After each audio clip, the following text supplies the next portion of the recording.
8:09 de la mañana y les damos así la bienvenida a Ampliación de Noticias. Fernando Carvalho y Mávila Huertas estamos con ustedes al inicio de una nueva semana que trae, por supuesto, muchas novedades en el ámbito electoral, porque el día de ayer finalmente los partidos empezaron ya a definir las candidaturas presidenciales. Y esta mañana vamos a conversar en unos instantes con Fernando Tuesta Soldevilla, politólogo de la Pontificia Universidad Católica, pero además quien ha sido jefe de la OMPE en su momento, para ver lo bueno, lo malo y lo feo de la jornada del día de ayer.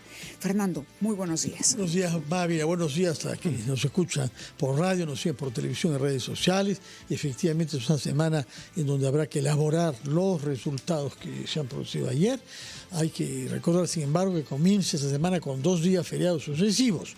Uno patriótico mañana, en aniversario de la batalla de Ayacucho, que se ha vuelto ahora un día feriado permanente. Se conmemoró como feriado el año pasado porque era el 200 aniversario. Pero el día de hoy es un feriado religioso dedicado a la Inmaculada Concepción. Es un dogma proclamado en 1854 por el Papa Pío IX, que declaró que la Virgen había nacido de una manera impoluta, es decir, sin presencia humana. No es la concepción de Jesús, sino de la propia Virgen, como pocos católicos parecen creer. Se trata de la Inmaculada Concepción de la Virgen María, un dogma tardío del siglo XIX, en cuyo centenario, el siglo pasado, se proclamó otro dogma mariano, el de la Asunción. Pero eso es el 15 de agosto. El de hoy es la Inmaculada Concepción. Hechas estas referencias históricas y calendáricas, vamos a hablar con nuestro invitado Fernando Tuesta. Muy buenos días, Fernando. Gracias por estar con nosotros. Bueno, en principio... Sí. Aparte, es una fecha triste para nosotros porque fue la tragedia del Fokker y para todos, no solamente los aliancistas, este es un día también muy penoso. Absolutamente, Fernando, haces bien en decirlo, es la mayor tragedia de la historia del fútbol peruano. Todo el equipo de Alianza Lima que regresaba de Pucallpa con su suplente y su entrenador Marcos Calderón, que fue entrenador de la selección nacional también, cayeron cuando se acercaban al aeropuerto internacional en el mar de Ventanilla. No nos hemos olvidado de ellos. Hay un monumento maravilloso que recuerda la memoria de esos jugadores que fallecieron volviendo a su ciudad, y esto hay que recordarlo, no solo los aliancistas, sino todos los que amamos el deporte en nuestro país. Bueno, yendo a la jornada de ayer, que es el tema que nos ocupa ahora, ¿cuál es el balance que harías de estas elecciones primarias vía delegados para elegir candidatos presidenciales? Hay nombres que ya, digamos, sonaban desde antes, incluso ya más o menos se podía intuir hacia dónde iban las preferencias de los delegados. En algunos casos era evidente porque había básicamente un candidato, pero hay partidos que todavía no han resuelto el problema o por lo menos van a enfrentar algunos reclamos. El caso de Acción Popular. Pero en general, ¿cómo empezarías haciendo el balance de la jornada de ayer domingo? Fernando, buenos días. Buenos días. Bueno, yo creo que el balance general es lo que se temía. Vale decir, baja participación, baja competitividad y por lo tanto legitimidad, y nula capacidad reductiva en el número de partidos, que son 4 elementos que debe tener una selección de candidatos. Y esto es básicamente por las normas, evidentemente también con los partidos, pero los partidos sacan ventaja de las normas. Ahí hay un tema de costo-beneficio, ¿no? Por ejemplo, la norma, lo que hizo la actual es traer las modalidades del 2003 que habían resultado negativas. Por eso se modificó y se introdujo las PASO, que luego se suspendieron y se anularon. Y entonces, ¿qué hemos visto? De las 39 organizaciones, 37 han ido por delegados. Lógicamente, cualquier partido dirá, ¿para qué voy a hacer todo este esfuerzo? Incluso un riesgo, porque el único partido que voluntariamente eligió la elección directa de sus militantes fue el APRA. Sabemos que Renovación Popular lo hizo porque no cambió sus estatutos, sino se hubiera sumado a las 37. De las 37, nos fijamos mucho en la presidencial. La presidencial, sin embargo, se reduce a un pequeño puñado de partidos que tenían más de un candidato. Ahora bien, yo con esto no quiero denostar a los partidos que tenían una fórmula presidencial, porque es claro que en algunos partidos los liderazgos son muy fuertes. Por ejemplo, si alguien es de Fuerza Popular, difícilmente va a competir contra Keiko Fujimori, que es pues, la lideresa, y así sucesivamente, ¿no? Bueno, pero en realidad, hay muchos nuevos partidos, permíteme, Fernando, sí, que han surgido justamente alrededor, y este es un problema que tienen los partidos políticos en el Perú, de personalidades. Es decir, seguimos encontrando primero al candidato o al que creemos tiene alguna opción y alrededor de él empezamos a armar un partido político. Hay dos tipos de partidos que salen así.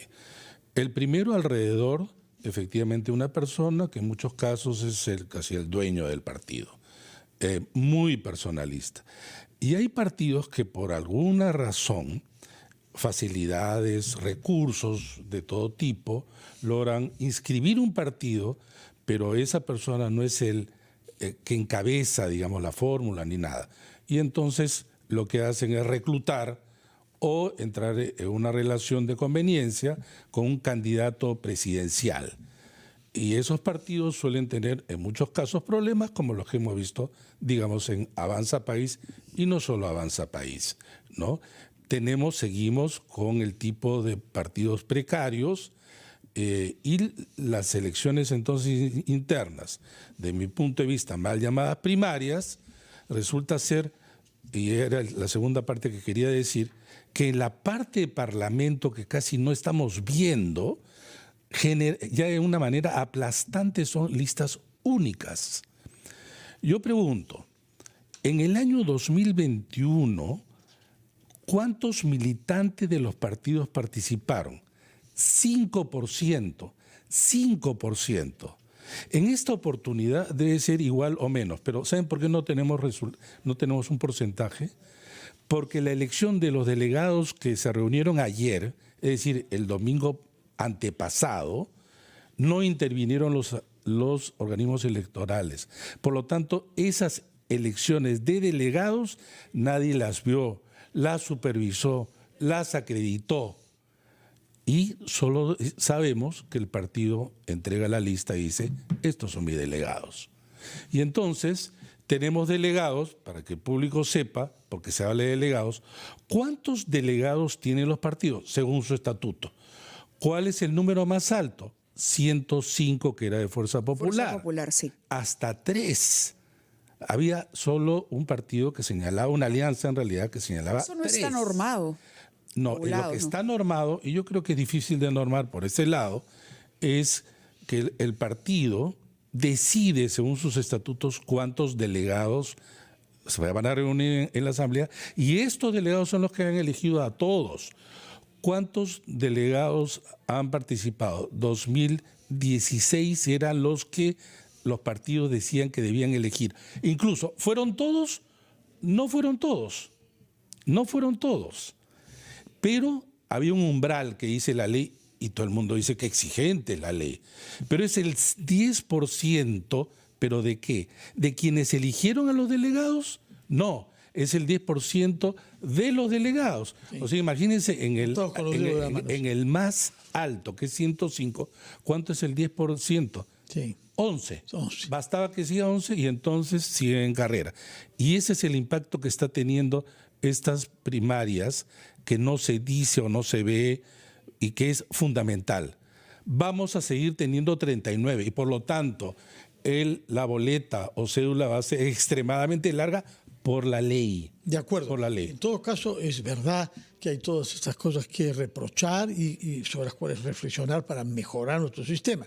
Pero la realidad es que los partidos están en orden de batalla. Todos han elegido menos uno. Falta que haya un sorteo para dirimir quién es en un partido, porque han empatado tampoco en la son 5. Pero la realidad es algo positivo que hay que destacar. Todos los partidos que han querido participar han pasado estas etapas tienen sus candidatos y sus listas parlamentarias o sus listas parlamentarias, de manera que hay que ver eso. Por supuesto que todo lo que usted dice será motivo para una reflexión posterior. Permítanos, por favor, ir a una pausa ahora y veremos con algún detalle algunos casos particulares claro que sí. de la pausa. Son las 8:24, estamos conversando con el politólogo y ex jefe de la OMPE, profesor de la Universidad Católica, Fernando Tuesta, quien nos ha explicado por qué él tiene críticas serias frente a la modalidad que nos ha permitido llegar a donde estamos. Pero hablemos hacia futuro. Tenemos ya a los partidos inscritos con los candidatos oficialmente establecidos. Hay algunas dificultades, pero están ya elegidos los candidatos. Y queremos que nos comente usted qué es lo que prevé que va a pasar entre hoy y el 23 de diciembre, que es la fecha final para la inscripción oficial ante el Jurado Nacional de Elecciones. Bueno, hay dos cosas.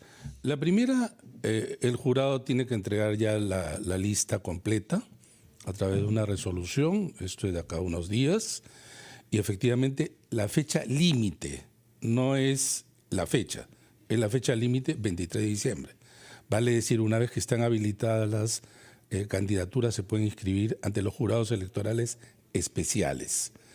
Ahora, falta otro elemento que hay que prestar atención, los designados. Los designados que son en un porcentaje del 20% como un máximo que un partido puede, según su estatuto, será el secretario general, puede ser la comisión, etcétera, señalar quiénes van a ser, sin haber pasado por las primarias, participar en las listas. Y ahí hay puestos ya claramente delimitados. Por ejemplo, si empieza un hombre, digamos, en Lima, entonces todos los impares son hombres, y si has guardado el número 3, digamos, tienes que designar un hombre. También puede ser el caso, evidentemente, en este ejemplo, de una mujer. Ese es el caso de los designados. Yo creo que en términos ya más públicos, más abiertos, más de cara al elector, estas primarias no van a tener un efecto salvo en aquellos casos que ha habido alguna noticia. El caso, por ejemplo, de Acción Popular, si Alfredo Barranechea. Permítanos recordar a propósito de ese caso que el lunes pasado, hasta ahora, el lunes pasado, sentado donde está usted ahora, vino el presidente del partido, presidente con licencia, el señor Chávez, Julio Chávez, que nos dijo que le había ganado tanto en la elección de los delegados cuanto en la consulta no vinculante que se había hecho a los militantes sobre quién debía representar al partido.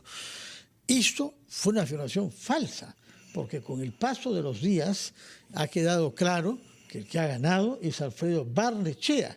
Y esto reconocido por la autoridad electoral. Pese a que hayan algunas personas que estén cuestionando, es un hecho consumado, ¿no? El propio Julio Chávez, por ejemplo. Julio Chávez, sí, según él va a usar todos los mecanismos que le asiste, habla de fraude, ha sacado un comunicado, ¿no?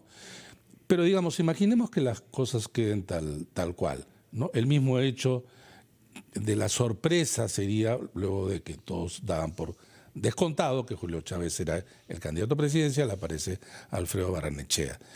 Pero los otros casos, casi como ya está decidido, no hay sorpresa, por lo tanto casi no hay noticia, ¿no? Para, digamos, que el público se pueda interesar. Hay casos que sí están, es interesante el caso, por ejemplo, de Marisol Pérez Tello, que es el típico caso que un candidato o candidata gana a quien es el dueño o jefe del partido, quien de repente tiene los recursos, ¿no? En todo caso, mucho más antiguo que ella, porque ella entró tardíamente. Así partido, es, ¿no? así es. Claro, del partido primero la gente. Sí, entonces hay que observar ya dos cosas, que de acá al 23 podría ocurrir algún hecho que creo que se está incrementando y es peligroso, que es utilizar mecanismos fuera del ámbito electoral y hacerlo a través de la justicia ordinaria. tipo amparos y este tipo de mecanismos que en realidad, digo, se está usando ya desde el 2021, pero quebrando en este caso todo es un el tema. propio Jurado Nacional de Elecciones que ha recorrido eso, ¿no? En el caso de la inscripción que ante el TC, dices. Sí. Ante el TC. Sobre el caso de Uberlí Sobre el Rodríguez. caso de Uberlí Rodríguez es un caso, pero no Pero solamente también eso. se habla de eso, sino de Fiscalía para el caso de Acción Popular. Y además el caso también de Avanza País, donde el señor Combina también interpuso ante el jurado electoral, no, ante una Corte Superior, entiendo, la tacha contra la candidatura en ese momento de Philip Butters. En todo caso, esto puede ser un problema de judicializar cada vez más el proceso electoral. Pero hay que recordar que el 23 de diciembre es la fecha límite y a partir de allí, ya en el ámbito electoral, se inicia el proceso también de tachas que le asiste a cualquier ciudadano contra cualquier candidatura, contra cualquier lista.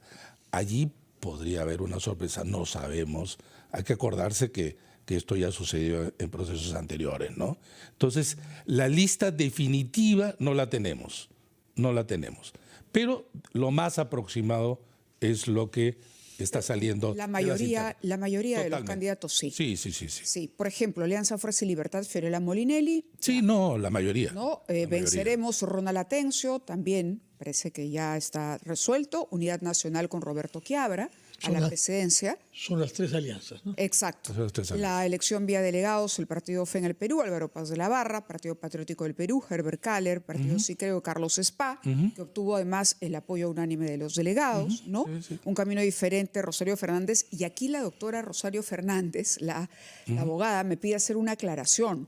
Ella dice que es una homónima. Rosario del Pilar Fernández Bazán, que no es ella, es fundadora de este partido y por tanto quien ha sido elegida como candidata a la presidencia. Es una homónima, ¿no? Bueno, Marisol Perestello, que le gana a Miguel del Castillo, en Primero la Gente, APP, César Acuña, Alianza para el Progreso, el Partido Obras, Ricardo Belmont, y así podemos mencionar. El Morado, por ejemplo, Mesías Guevara, antes era... Ese es un caso también de competencia, ¿no? Le ganó a Richard Arce y a un otro candidato más. Ambos que habían llegado relativamente tarde al partido. Así es, se inscribieron, así es. El caso Avanza País con José Williams prácticamente estaría resuelto, salvo por lo que dices de... No, pero eso era en relación a Butters, ¿no? A Butters, claro. Habiendo renunciado eso creo que Keiko se consolida, claro. ¿no? El buen gobierno con Jorge Nieto también, desde el primer momento que hemos conocido sobre eso y sobre la intención de él de ser candidato. ¿No? Johnny Lescano, antes Acción Popular, ahora es Cooperación Popular. ¿No? Y así, el caso de Mesías Guevara también se abre a través de Partido Morado. Ellos salen, Mesías Guevara y obviamente Johnny Lescano salen de Acción Popular, ¿no? Habiendo sido y seguiremos dirigentes. mencionando, por supuesto, a los demás durante el programa o los próximos días. Sí, pero como digo, esta es la parte presidencial en donde casi estaba ya decidido, salvo un pequeño grupo, ¿no? En la parte parlamentaria casi no ha habido competencia. Y entonces las listas que ya señalaban los partidos es la que se ha, de alguna manera, legalizado en términos de la votación de ayer, ¿no? Muy bien, Fernando Tuesta, muchas gracias por haber venido este lunes feriado y además para usted como aliancista, naturalmente con el dolor de recordar la desaparición de esa selección como consecuencia de un accidente de aviación. Muchas gracias a ustedes. Muy buenos días.